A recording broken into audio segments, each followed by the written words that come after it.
전 국립환경과학원 원장, 이화여대 환경공학과 박석순 교수의 4대강 찬성론 주장은 보해체를 둘러싼 논란에도 강력한 영향을 미쳤습니다. 취재 결과 박 교수가 객관적이라며 든 근거들 가운데는 의도적인 왜곡과 거짓이 적지 않았습니다. 고한석 기자입니다. 보십시오. 세계의 소위 말해가지고 문명 국가의 문명 강에 보호 없는 거 어디 있냐 이거지. 네. 4대강 사업 전도사, 이명박 정부 국립환경과학원 원장, 이화여대 박석순 교수입니다. 그의 주장은 4대강 예찬론의 이론적 근거가 돼 보해체를 둘러싼 논란에도 강력한 영향을 미칩니다.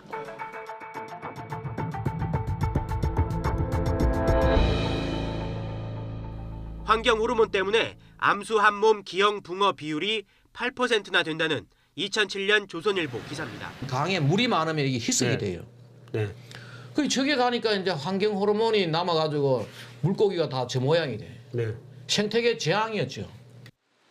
이런 환경 호르몬 피해를 막기 위해 4대강에 보를 만들어 물을 가두고 수량을 늘려야 한다는 논리. 그런데 어류는 생식 기관이 단순해서 성별이 바뀌거나 암수가 한 몸인 경우가 많습니다. 대표적인 것이 붕어로 자연 상태에서 최대 18%까지 자웅동체가 발견된다는 해외 연구 결과가 있고 국내도 비율은 비슷합니다. 당시 환경부는 이를 근거로 환경 호르몬 때문이라는 건 억측이라며 조선일보 보도가 사실이 아니라고 해명하기도 했습니다. 만약 환경 호르몬을 희석해야 한다면 보를 만들 것이 아니라 수량이 압도적으로 많은 바다로 빨리 흘려보내는 것이 상식적이라고 전문가들은 입을 모읍니다.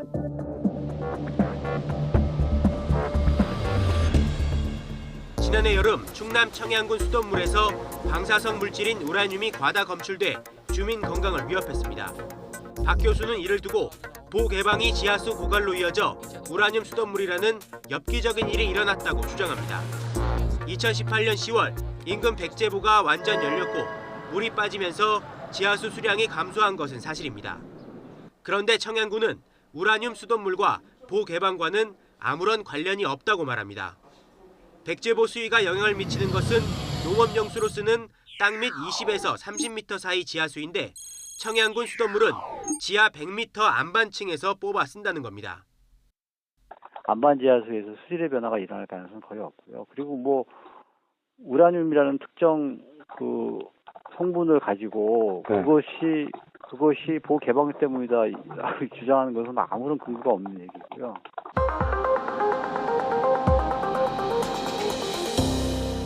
이 4대강 사업하고 나서 4대강에 사는 강변에 사는 분들이 이 수입이 엄청 증가한 거죠. 가구당 5천만 원에서 지금 거의 한 8천만 원으로 급속히 증가한 거죠. 이 잘 살게 된 거 아니에요. 그러면서 박 교수가 보여준 그래프. 충청도, 전라도, 경상도 전체를 4대강 유형 농가로 뭉뚱그린 것도 말이 안 되지만 농가소득 계산법은 더 황당합니다. 충남과 충북, 전남과 전북, 경남과 경북 농가의 연평균 소득을 단순 합산해 연평균 8천만 원이 넘는다는 비현실적인 결과가 나왔습니다. 남북으로 나뉘지 않은 경기도보다 2배 많습니다. 통계적으로 아무 의미가 없습니다. 저기 돈을 보태면 안 돼요. 그렇게 하면 안 돼, 안 돼, 안 돼.